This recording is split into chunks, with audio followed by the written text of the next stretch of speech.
Hello and welcome back to another end up with a video. Today we are talking about Tropical Depression 12, which has formed in the eastern Atlantic Ocean, and this storm is expected to remain primarily a fish storm and isn't really the main talking point at the moment, but it is still another disturbance in the Atlantic. And we've seen back-to-back tropical depressions here, and just like Tropical Depression 11, I don't think this is going to form into Tropical Storm Julie, but we do have another disturbance here that could. But we're going to be focusing on TD12 today.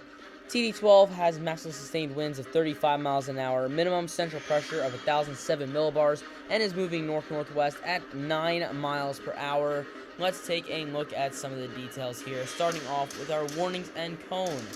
No warnings, but our cone is showing this storm remaining a tropical depression through early Thursday before disintegrating. And our arrival time of winds with wind speed probabilities turned on shows about a 10 to 20% chance of tropical storm force winds. So again, the possibility of this storm becoming a tropical storm is very, very low. And again, if it does get named, we're looking for Julia here. That is the next name on the list of Atlantic hurricanes, or tropical storms for that matter. And TD12 here on the satellite imagery is showing the storm primarily to the eastern edge.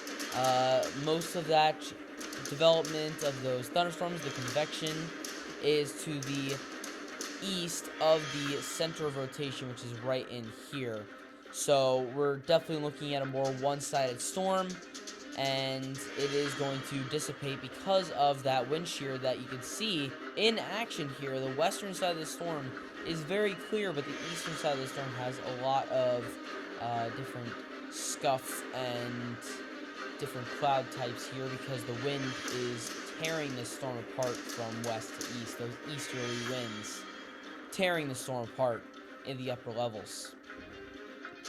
So our global hurricane models, as well as the GEFS, GEPS, and the European ensembles, showing this general northwest to west track over the next 72 hours. Again, it's not going to be moving far, about 15 degrees to the west and about 5 degrees further to the north, so really not going to be moving much, but it is going to be moving to the practically the west-northwest. And our intensity guidance is showing a very low probability of this storm becoming a tropical storm. Only 2 of our individual spaghetti strands, as I like to call them, are showing this storm becoming a tropical storm. Almost all of them are showing the storm remaining a tropical depression, which includes the HWRF, which shows the storm peaking out at 1,007 millibars and disintegrating back to even 1,012 by Thursday. And the HMON is showing this storm peaking out at 1,006 millibars before getting up as high as 1,011. And we can see that the wind speeds here for these different models maxing out at about 38 knots, so maybe just a borderline tropical storm for the HWRF.